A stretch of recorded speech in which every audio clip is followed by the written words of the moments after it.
everyone, and welcome to Beginnings, the show that asks, where do creative people come from? My name is Andy. I'm the host of the show and a writer and performer based in Los Angeles, California. How are things going? National mood, not totally different from last week, but slightly less crushing, let's say. I'm going to say something. I usually don't talk that much in these intros. I just tell you who the guest is and about some upcoming episodes. But I don't know when the next time I'm going to get to record a couples therapy episode, which is where I usually gripe about this stuff. I was listening to a podcast earlier today, and the guest was saying some story, and they're like, well, I've told this story on other podcasts, but you know what, people? We know you've told this story on other podcasts, all right? We know that when you're a guest on a podcast, you didn't sign away your exclusive life rights for those 60 minutes, all right? We get it. You don't have to say, well, I've told this on other podcasts. We know it. And that's my Tom Sharpling gripe of the week.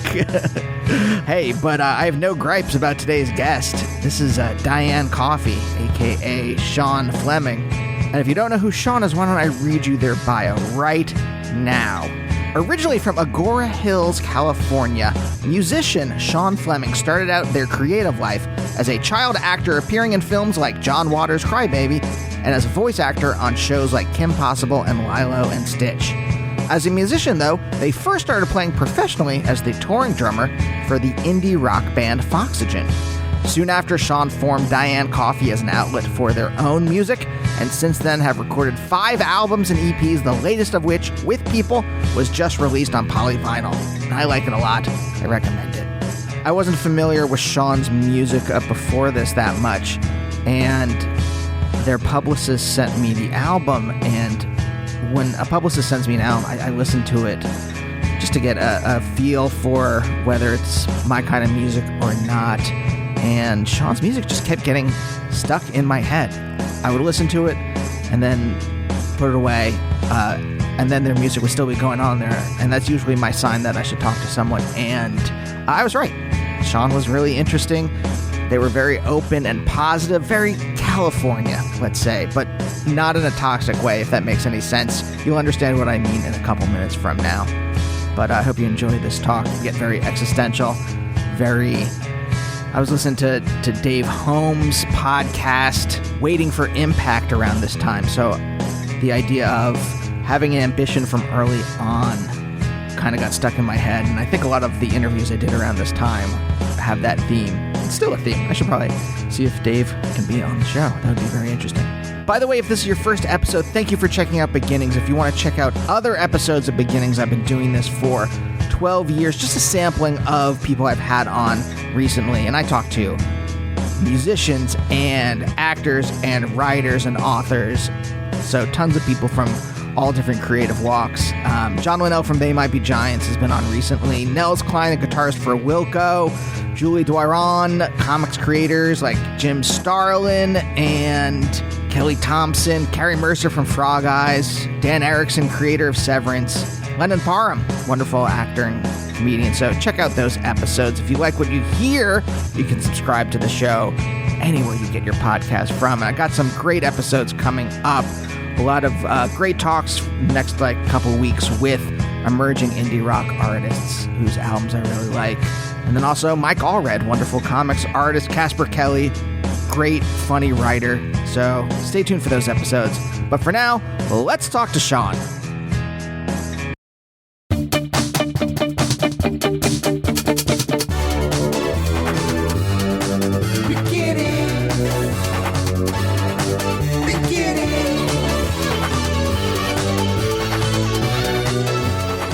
But I grew up here and I still don't know the city. When I was living in Agora, that was my own little bubble. I mean, I never really left. I saw a couple shows out here, but it was always I knew how to get to the whiskey, a go-go, and then I knew how to get back home because we had MapQuest. And I had those things printed out, and if I veered away from those directions, I was lost in Los Angeles.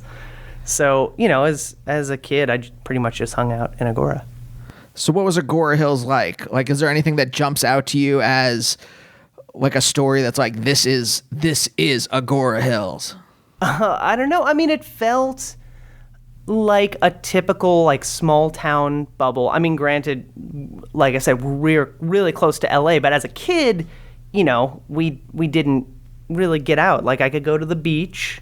I knew how to do that. There was a beach bus that you could take early in the morning, a school bus, and it would drive you all the way down to the beach, and then it would pick you up in the evening. You could just spend all day at the beach, which was pretty cool.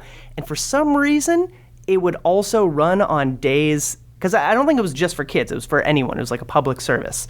But it would still run when school was going on. So if you wanted to like ditch and take the beach bus, these bus drivers would just sort of turn a blind eye, and they knew what you were doing.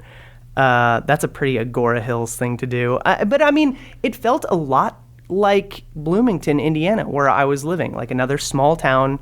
This one was like, Bloomington was a college-related town. Agora was, you know, had a really great high school. It was great for the arts. And yeah, I think that's what made me feel like really at home in Bloomington.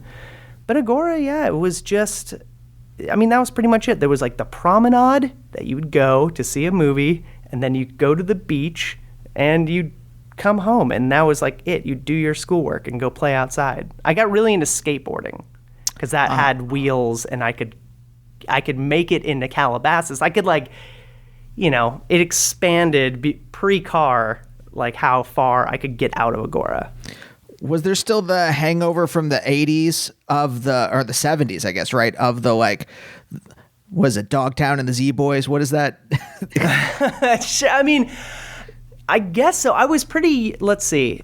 I mean, I was born in 87. So I remember my dad had his skateboard, and it was like one of those big, fat, kind of, you know, post Dogtown when boards got really chunky and really big. And when we were like 2 or 3, he used to ride down, we were at the top of this like hill, and he would put us in between his legs, and he'd hold on to us, and he'd skate down these hills. And so, I mean, I was riding a board before I could even walk, and that just stuck with me. That was, you know, my outlet, because I didn't really break out of my shell as a musician or an entertainer until like well into high school. I was like a pretty reserved, pretty shy kid, but that was, you know, it's a sport, but it's like an individual sport, you know? So it was something that I could do with my other like one friend who also skated, and it was like us against the world, and that was like our thing. Was your dad punk? No, my dad was my dad left Minnesota, where like most of my family is from originally. Left Minnesota for Hawaii to join an ashram. He was that group, like the 70s, you know, musician, hippie, living in like a commune, like possibly a little cultish, following teacher Miraji in his spiritual journey, and, you know, farming and pretending to be celibate. So that was his whole thing, which got him into music. I mean, that's, you know, he was a drummer. He toured around with his praise band for this guy Miraji, and he ended up, you know, doing weird session work. Like he played with Donovan for a little while, like on like a little tour, and met him, and yeah, I mean, and that's, I mean, so he had his drum set that was like at home, and he had his acoustic guitar, so like music was always around me, but it was always, you know, he was playing Beatles stuff and I don't know, Bread and stuff like that, like pretty chill stuff. He was by no means a punk, but, you know, he likes all sorts of music, so if he was feeling so inclined, we could have some weird 80s punk stuff in the house, but usually it was more 70s Bowie and stuff like that. Okay, so if you would maybe call this cult light, Lite, how did he escape, in quotes? Well, I've poked and prodded a lot, and I don't think I will ever fully have the whole story. But, he ended up meeting my mom, and he had moved back into California. He had my half-brother with his, sort of on-again, off-again girlfriend at the time, Ian, and he ended up staying in Minnesota, but he flew out. She was in LA, I guess, when this happened. Again, a lot of this stuff is a little blurry, but he ends back up in California. He's a surfer dude that was just leaving Hawaii, so LA just sort of worked for him. Meets my mom. They have me, they have my brother, and, LA or Agora Hills becomes, home base for him. And he was doing lots of, at the time, he was dealing with investors, but really pushing this virtual reality sort of thing, trying to get people invested in this it was pre-Netflix, all that sort of stuff, but he was getting the rights to a whole bunch of early sci-fi stuff, everything that you could think of, really bad B-movie sci-fi stuff, and the plan was to put it on the internet. And so you could stream this stuff, you could pay for a fee, you could watch all these old movies, and we're going to keep collecting them. It was Netflix, but specifically geared towards sci-fi, and it just flopped. It didn't do it. They had original content that they were making, which was pretty funny and hilarious, and that it just flopped because it was just too early for its time. No one really wanted to use the computer in that way. But him being kind of involved in a weird half production world got me involved in doing shows, and we ended up him and these other investors, they kind of created this TV show called Cyber Kids with a Z, and it was Kyle, Ian, Danica, and Zach with a Z. So it's 4 kids who win a video game and then get sent this weird headset visor and a glove, and you can go into this virtual reality world, and there's an evil Emperor Zorak who's trying to break his way out of that world and take over ours. Classic tale of good and evil with little kids. It was our answer to a fake version of Power Rangers, but with little kids.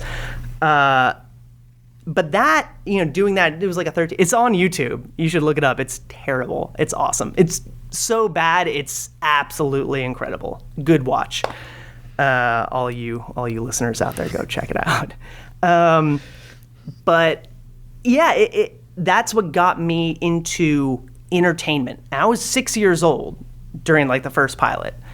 And from there, I just got into, that wasn't a union gig, but after that, that's what helped me get an agent. It got me unionized because I already had work, and all of a sudden I was a little child actor for a while. Okay, hold on. I got 30 questions. Lay them on me. Your dad goes from an ashram, meets your mom, ends up back in Los Angeles. Mm-hmm. How does he become, I guess, what I'll call an entrepreneur?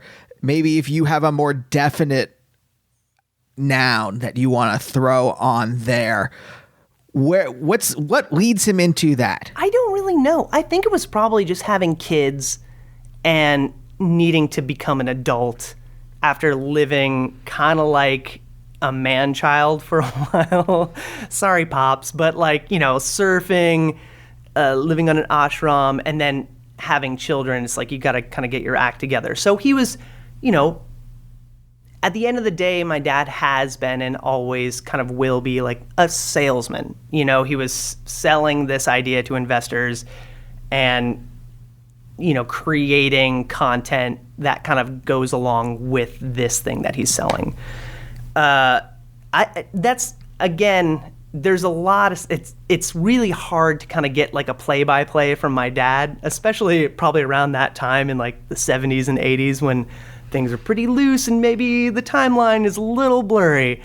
But yeah, I mean, suffice to say, like he got his stuff together, and we had like a really cute home in Agora Hills when Agora Hills was still like fairly cheap and out of the way, and it wasn't quite developed. It's far enough away from Los Angeles that it was just a cute little community with a lake.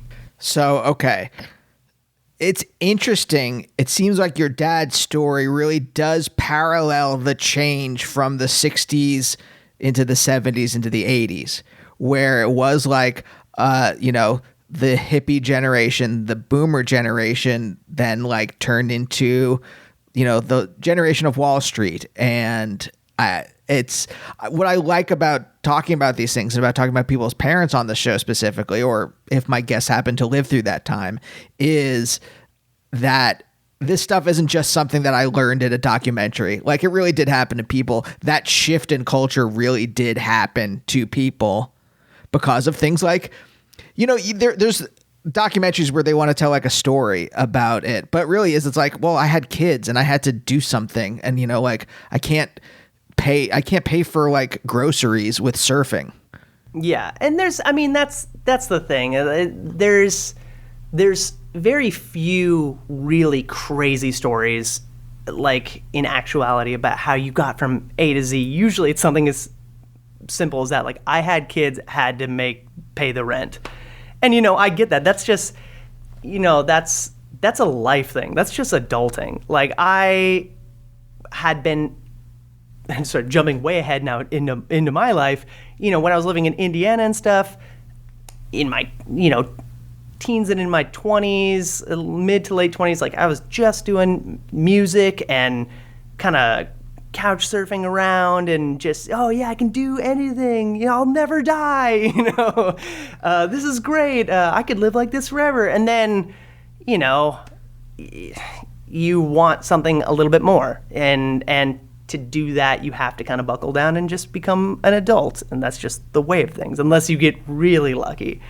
Hit single, here I come.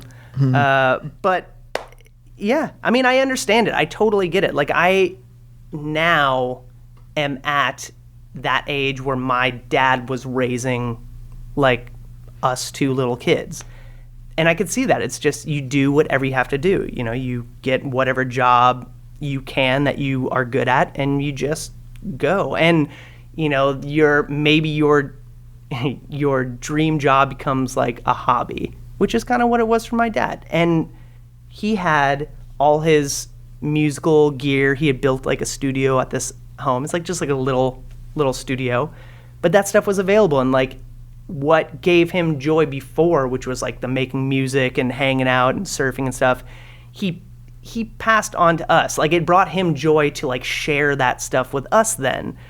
And I'm glad he did. We have all these little cassette tapes of like me singing "Don't Worry, Be Happy" when I couldn't I couldn't speak yet, so it's like mumbling, but like I was it's pretty good. It's pretty awesome. Mumbling, you've got some like elements of Bobby McFerrin in there.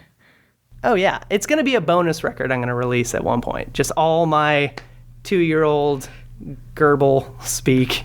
Do you mind if I ask, what was that something for you when you said, I want something more?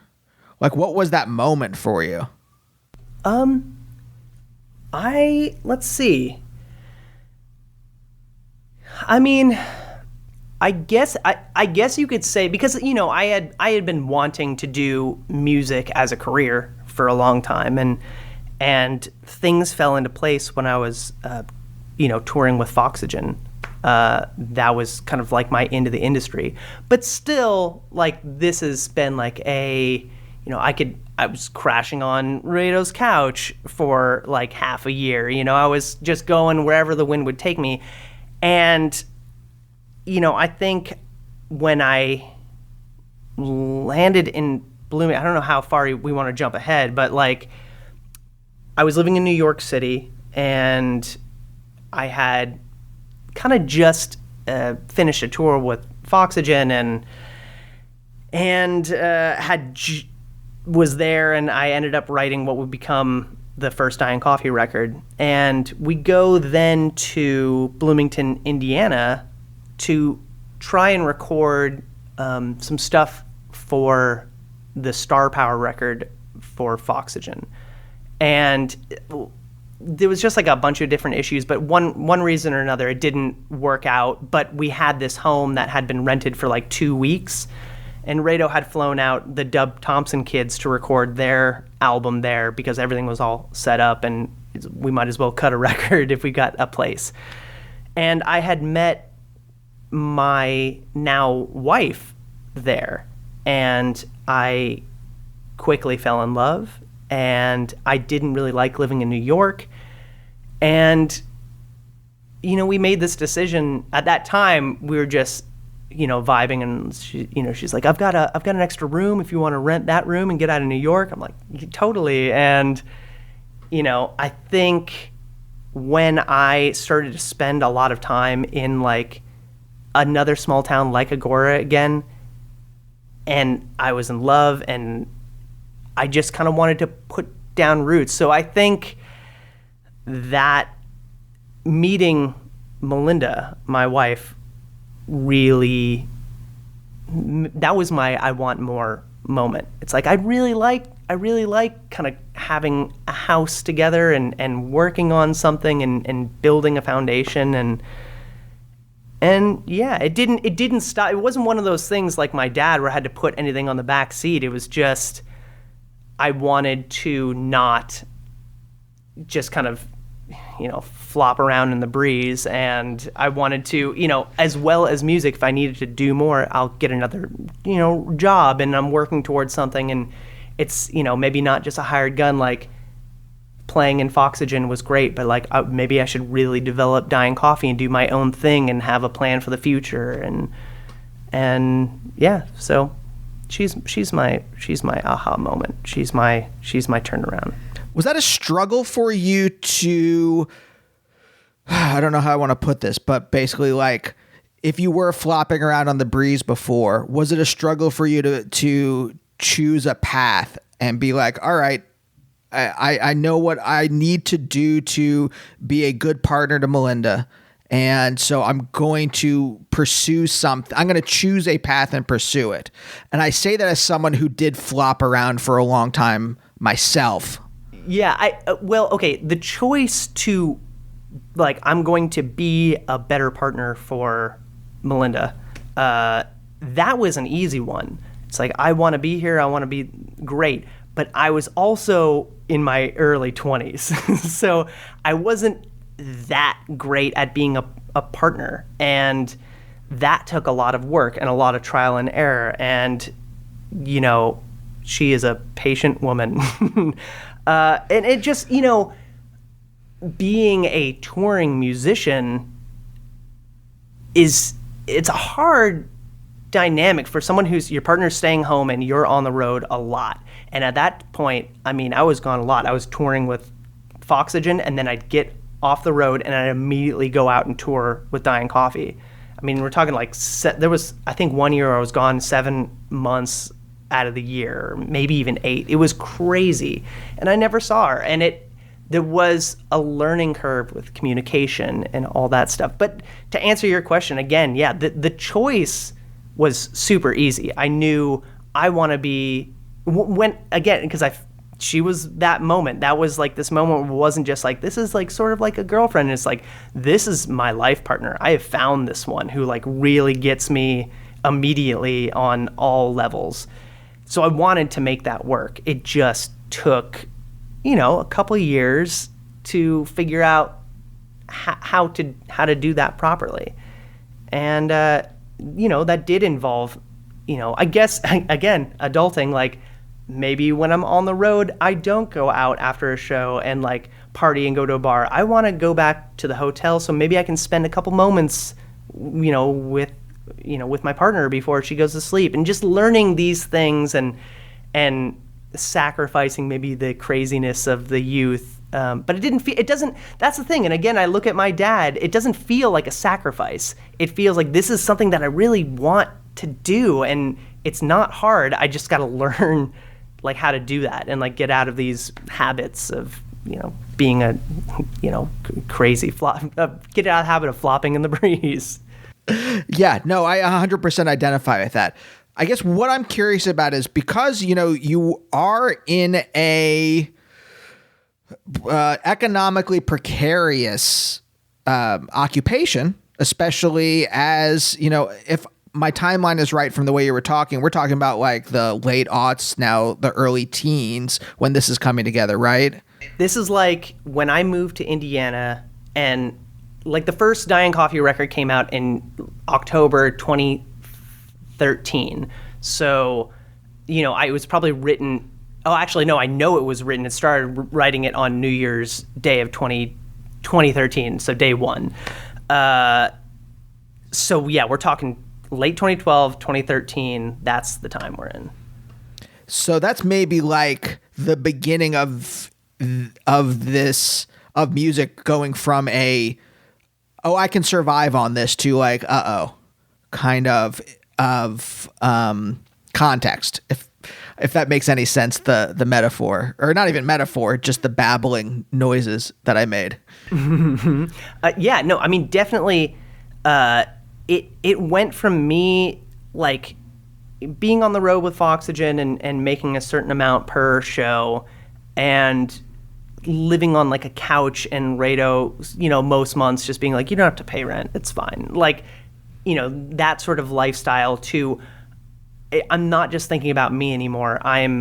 It's me and this other person, and we're surviving together. So, yeah, definitely the stress level raises, and you do what you have. Again, yeah, it's just you do what you have to, and luckily, Indiana was and still is a very cheap place to live. And for the most part, we were able to, live just with me doing music and touring and putting out records, albeit not, we weren't living a lavish lifestyle, but we were able to enjoy ourselves. And yeah, I think that was a really wild time for me, just to, that feeling of like, I'm actually doing it. I'm a musician, and people are listening to my music, and I'm making a living. Like, what small percentage of people can actually say that? Like, all I do is play music, and I live in a house with, eventually, like, my now wife, and we're living together, and we got a house and 2 dogs, and life is great, and there's again, you get to these like weird points, and again, there's that little bit of childhood. It's like everything's going swimmingly. I'm in my, mid to late 20s. I feel great. I'm never gonna die, and everything's gonna be great, and I could do this forever. And then, you start to get to that point again when, I'll be 35 when I start to tour this record. And that's with people it's about to drop. And, I start having these thoughts again, just like, well, how many, how, because touring is a grind. Anyone who does it will, so you start to think like, well, how many more like record cycles and tours do I have in me if I don't have like a really big hit single? Like, do I want to just go back and start doing hired gun stuff? And then I'm kind of, living on the edge kind of always in Bloomington, Indiana. And, we made this choice like, well, while the time is here, let's move out to LA, which is far more expensive than Indiana. Let's give this a shot. Let's see what we can do. I want to start maybe writing for other people. I want to... the thing about Indiana is it's cheap, and I can write records and put them out and tour, but there's like 0 connections being made. except for maybe like one or two Midwestern bands in Chicago. But also Chicago has sort of this weird scene where there's a lot of people who get really famous in Chicago, but that's like their hub forever. But yeah, even that, it's still, I'm like 4+ hours away from Chicago too. So I'm like very much in that same Agora Hills bubble that I felt before. And,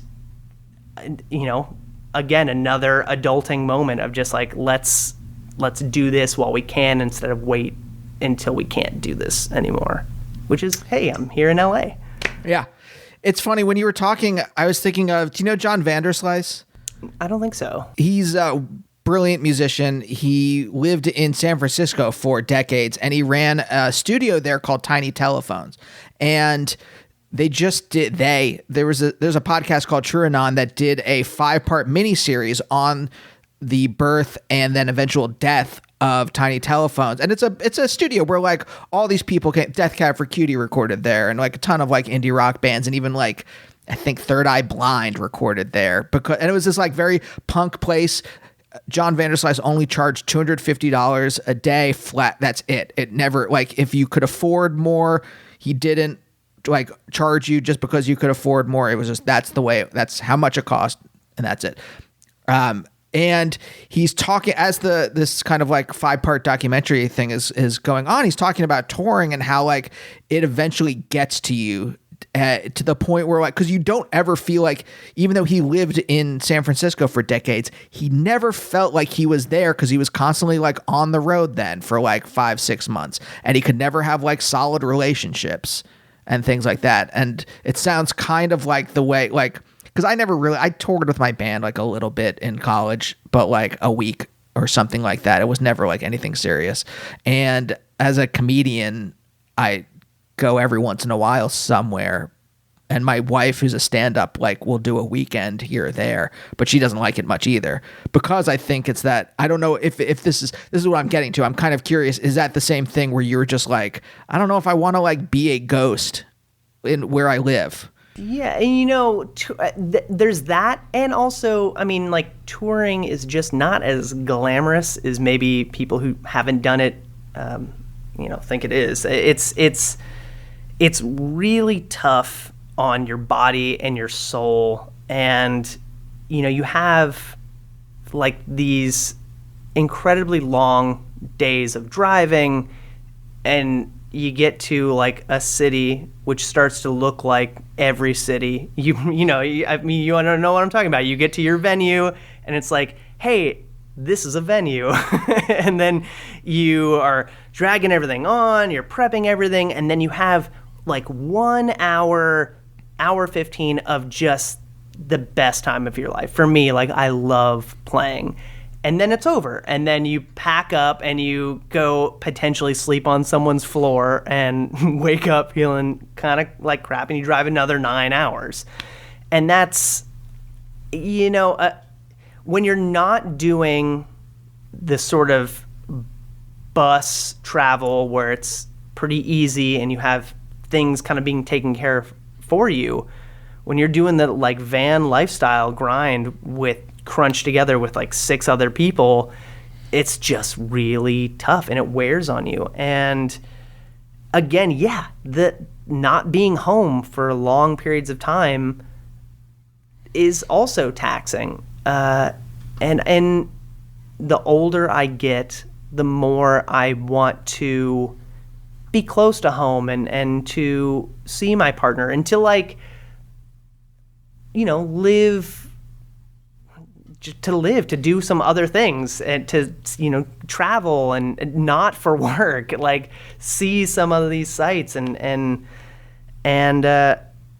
yeah. So, that's a part of it too. And, I think you see a lot of these musicians that get to this point and they're like, well, maybe I'm just I'll release records. I'm not really going to tour them, and I'm going to open up a studio and see how that works. Or just, I'm going to focus on producing at this point, and that's going to keep me home, and I have these hours, and that's great.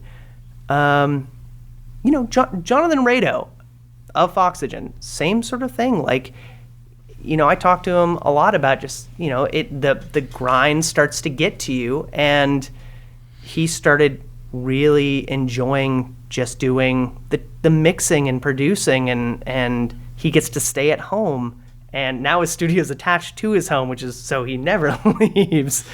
But he's got his wife too, and Jackie, who also Rado did the record, Jackie sings on the record, and we're going on tour together. But yeah, it seems like it's not a weird one. It makes me feel good that for me it's not just like a one-off. Like, there's a lot of people that feel this way, and if I can, I'd love, if I can keep touring, if my body doesn't give out, I'm gonna, because I really do like performance. There's nothing like it. It's a crazy high. And at this point, I'm out here in LA now trying to see if I can get things situated for, a potential future where I can't do it anymore. Again, adulting, like, it's not just living in the moment anymore. It's planning for a potential, future, a different path that you might end up taking.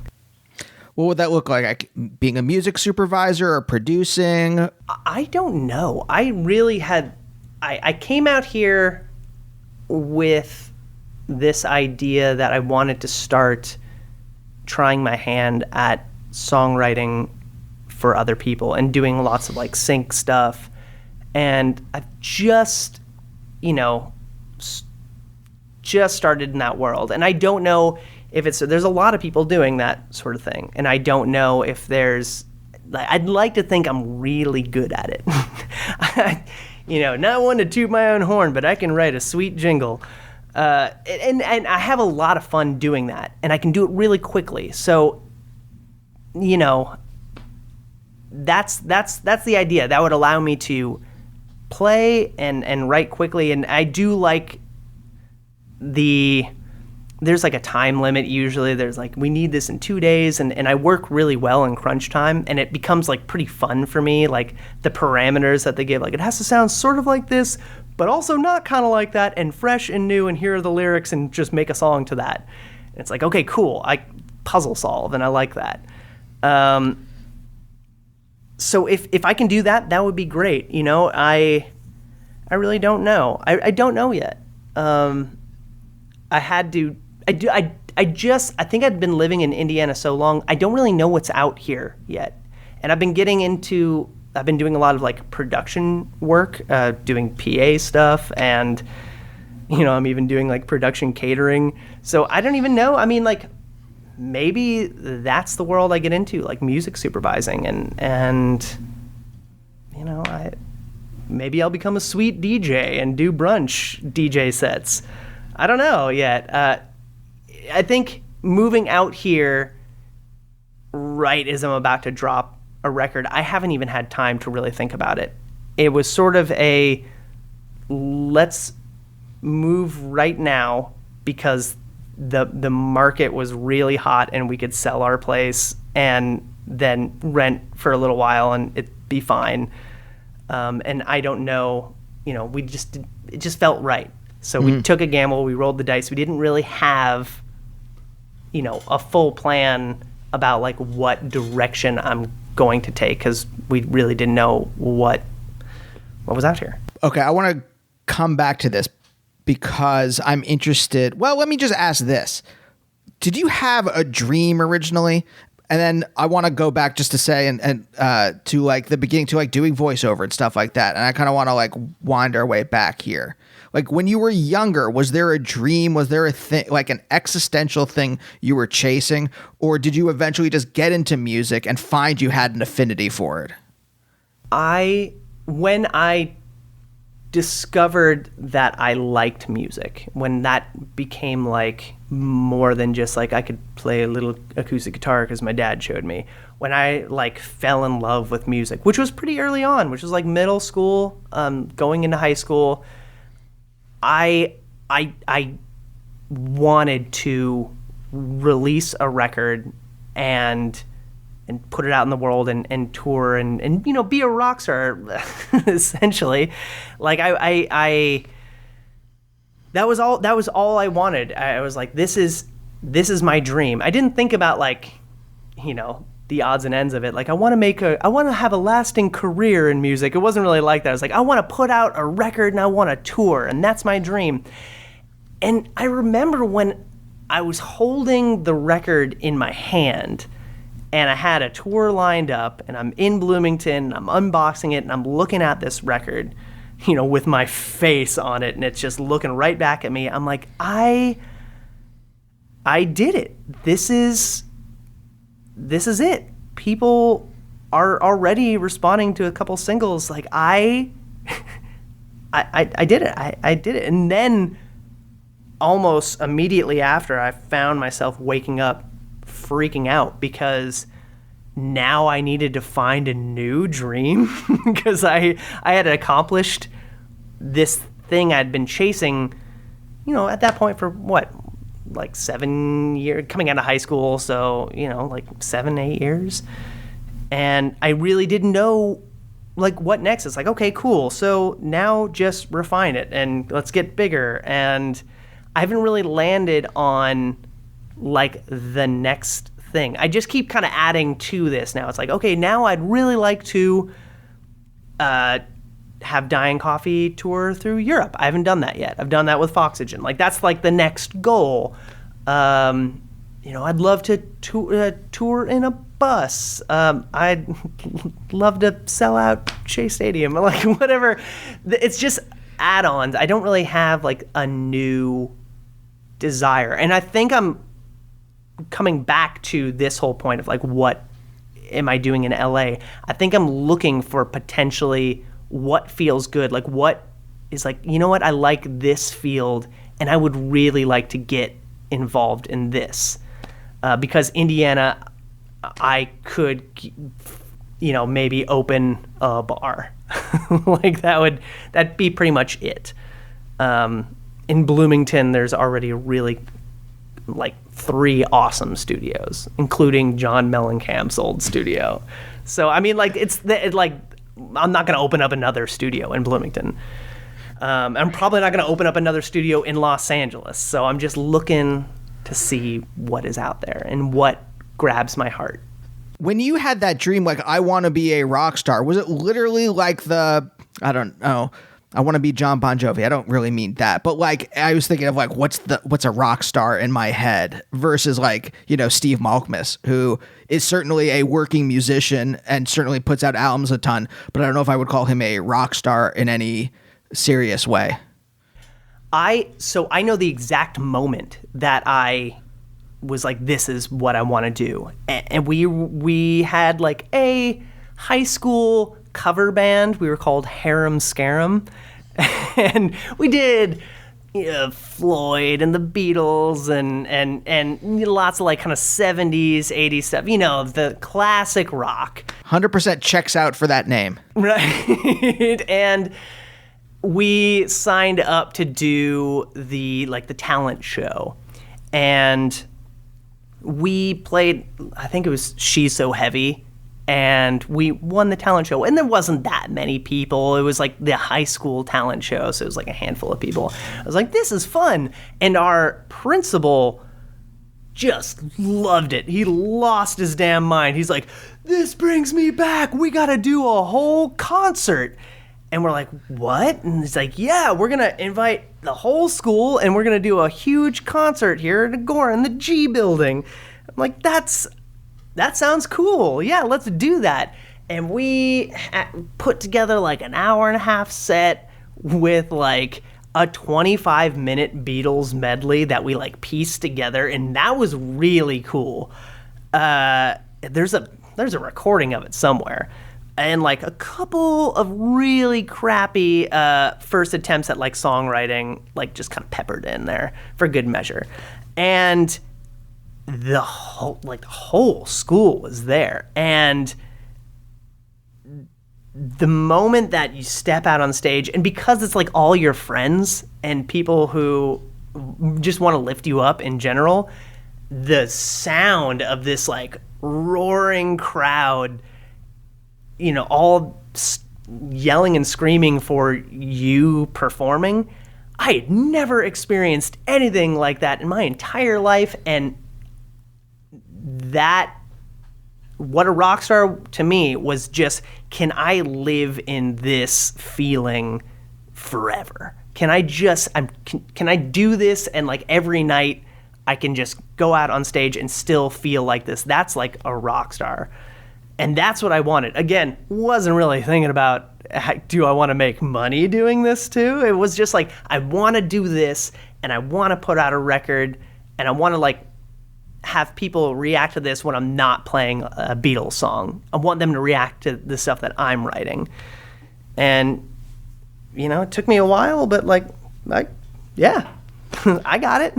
Do you know why? Like, I know why for myself, but like, why do you care if you make something that affects another person? I think when I when I discovered like rock and roll, which was like the thing that really, made me want to become a musician, like that inspired me to like be creative and to break out of my shell. And, alongside I want to release an album, I always wanted to make art that inspired someone else to make art the way that these Goliaths of rock and roll inspired me and continue to like create. And that was like the other thing too, when that first record came out and people were like, I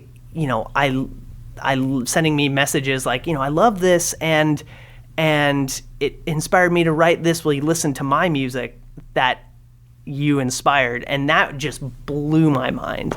Like that's when I try to explain like what making it is to me, like sure, the money would be great, but it's not really about that. Like a career is about that, but making it as like a musician is like putting out something that inspires someone else to put out something. Like that is it. It's beautiful. It's just continues on. And someone else might hear some of this music that was inspired by my music, and like, there's little bits of Diane coffee, like, when I'm long gone. So yeah, so it's almost like having an aesthetic child. Yeah, I guess. In the sense that like your DNA, your musical DNA is out there. Yeah, and I don't think I'm ever going to have children. Like, I just don't think it's for me, especially with my lifestyle. Like, I want to keep doing this, and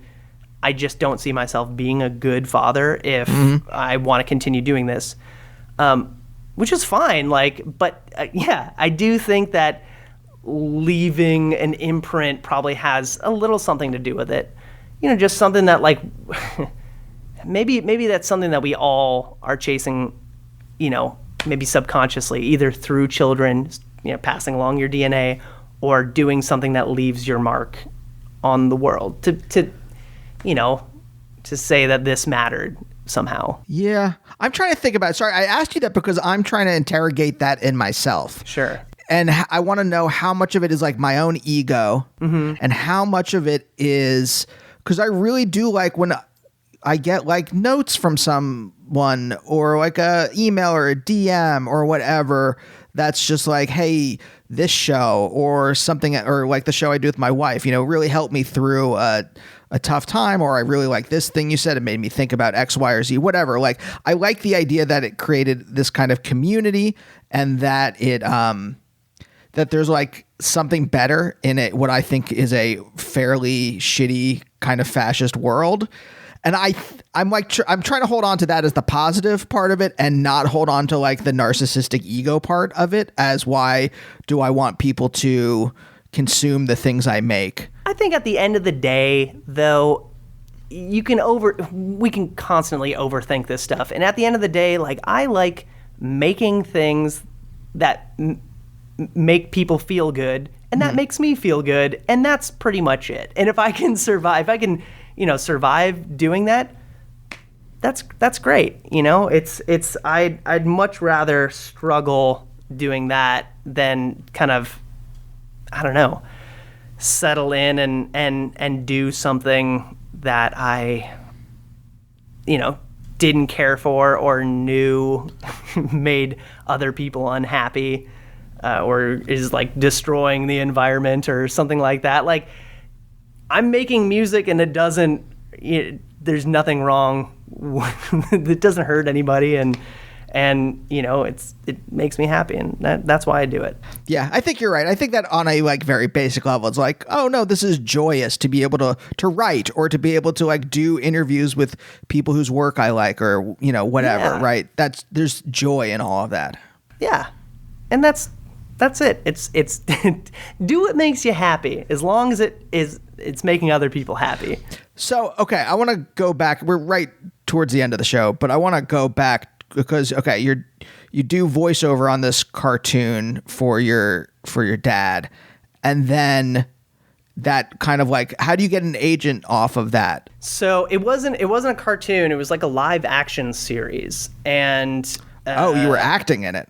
Yeah, I was acting in it, and this all sort of is a little blurry to me because my dad had like a heavy hand in like getting it started, but like he probably took this, we shot 13 episodes, and again, that wasn't union. And so you have all this content. It's like, look at this little kid who can do this kind of acting at a young age. Like, that's great. That's gold. So all of a sudden I had an agent, and a manager, and I'm going out just on lots of auditions. That's like all that was. And then I got a couple of Disney roles within that. I think I really found the calling when I was doing the Cyber Kids, the live action thing.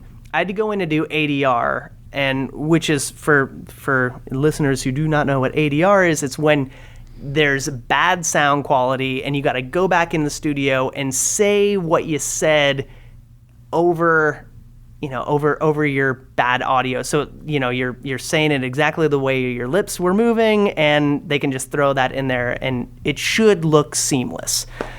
And the first pilot episode, they thought this 6-year-old kid can't do it, so they hired this woman to come in who had sort of like a little kid voice.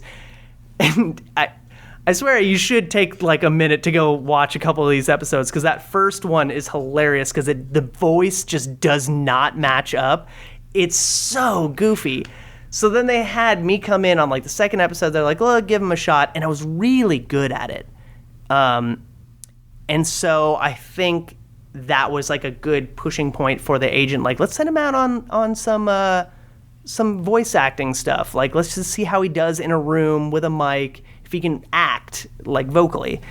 And it worked. And I got a couple of really great Disney roles and ended up doing A Teacher's Pet alongside Nathan Lane and a lot of other the cast is awesome in that. And Jerry Stiller is in that, plays a bird.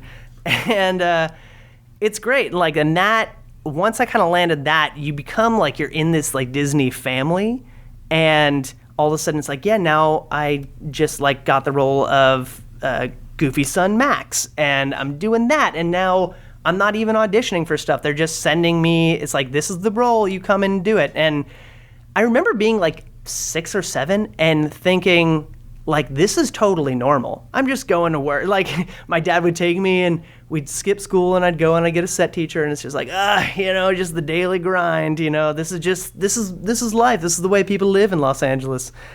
And that carried me through like into high school.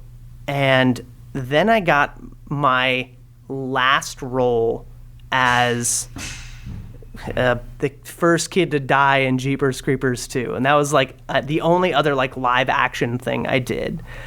And at that point, my voice had changed. I was and I was getting into music, and I could have like continued to kind of do that. My agent or my manager died, like.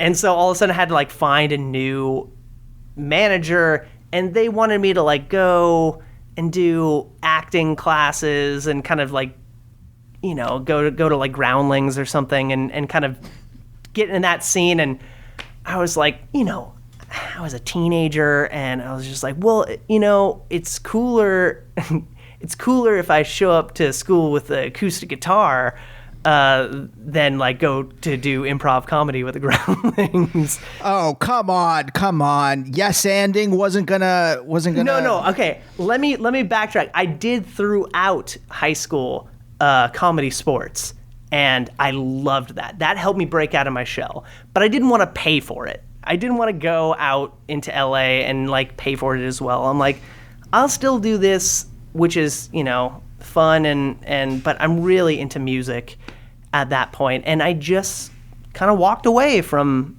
acting. And then music just like really took hold.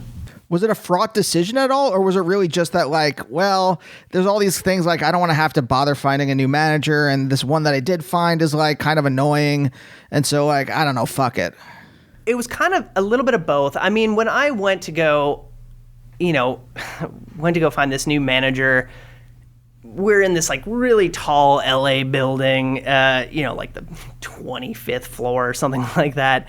And I'm in there and I'm like handing him all like my resume, and like I think even my dad brought in like a DVD of Jeepers Creepers 2. He's like, you just take a look at this there, mister. Like he's like doing his whole spiel. And, you know, I had been working one of like their top earners with this other manager, but coming into this one, like they didn't know me, and this is a bigger management firm. And I was like, you know, like, okay, kid, just you're at the bottom of the barrel. You take some classes and get some new headshots and come back, and maybe I'll send you out an audition. I'm like, I don't want to do this. Like you know, I'm more into music and that. So yeah, it was sort of both. It was just like kind of having to like start over and also being over it a little bit. And that just, you know, I was like, well, I'd rather put all my attention on becoming a rock star. That seems like a better career path. Was that the late 90s, early 2000s? Yeah, let's see. I mean, I graduated high school in 2006, so 2002, maybe 2001, coming out of middle school, something like that. What was Los Angeles like then? I only know it now, which is like, I don't know, it feels oppressive and omnipresent, this industry.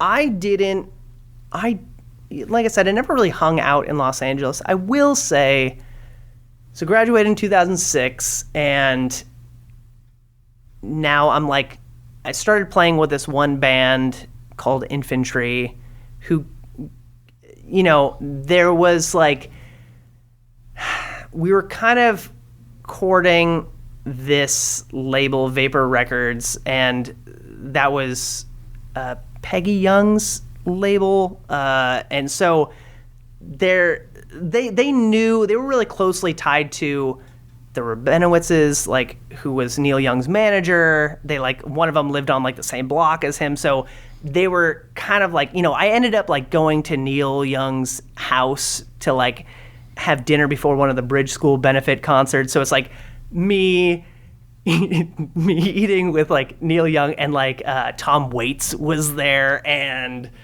Regina Spektor was there, and I mean, it was like a laundry list of like these people who are all, you know, you have dinner at Neil's before you do the Bridge School benefit concert, and we just happened to like be invited again because we weren't signed yet, but we were sort of like, you know, Rabinowitz's son was our manager at the time, and it was just sort of like, let's see where this goes. They ended up getting signed, but I got the can because I wasn't a good enough drummer.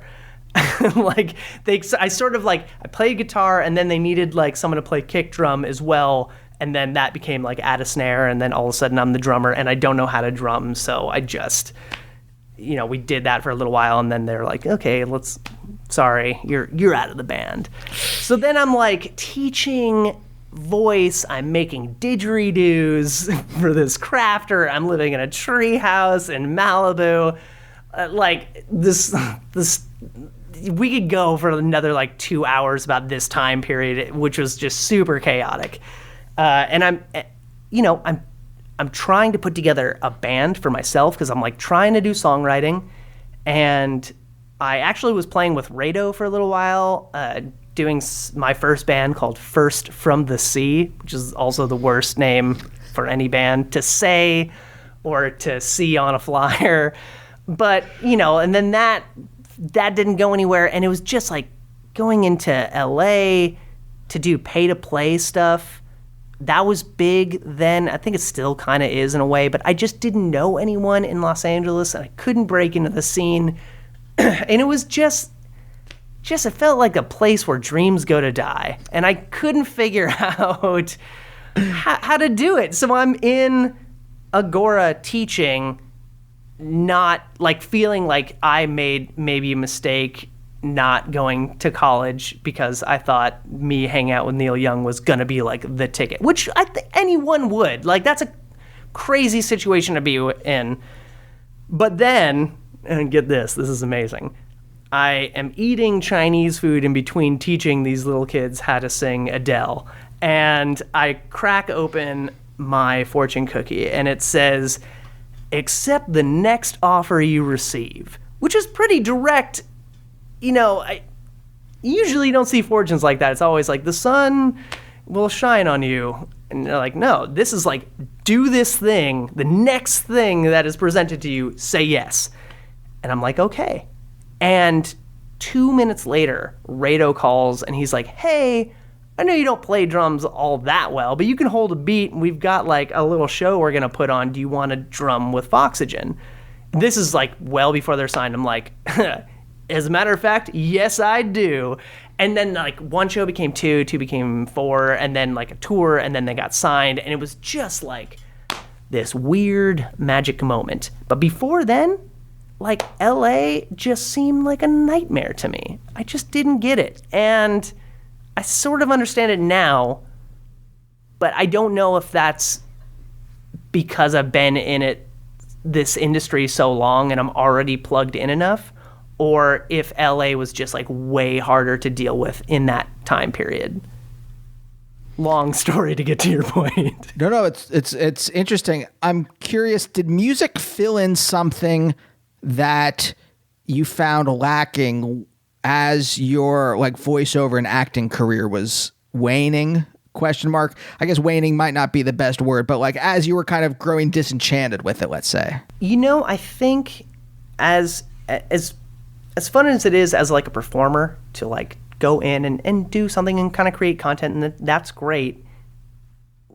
Creating like that creative freedom of like doing something that is all your own, writing.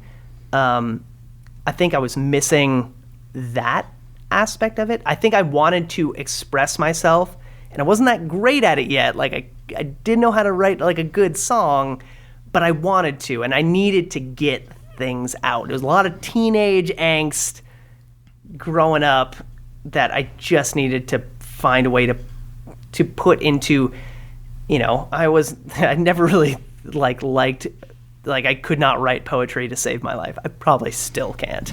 But,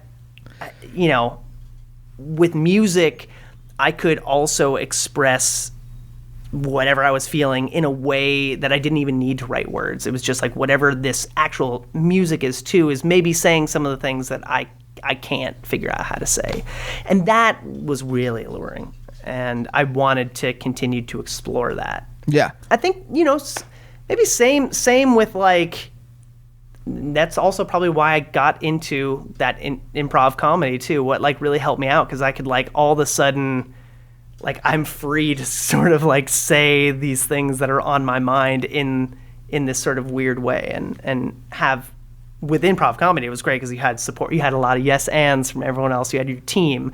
You had your band, and that's kind of what it was. I mean, four of us. And even, comedy sports, for those who haven't seen, it's like, whose line is it anyway? But you're, competing against another team of four.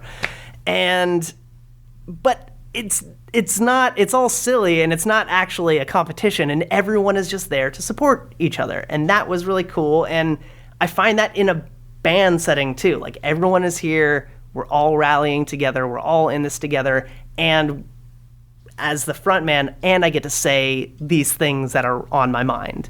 I think you're also like highlighting the difference between making content and making art. For sure. Yeah. I mean, I think the thing that I, am moving out here potentially to want to do would be like creating content. Like, I can do that. I can write songs and jingles. Like,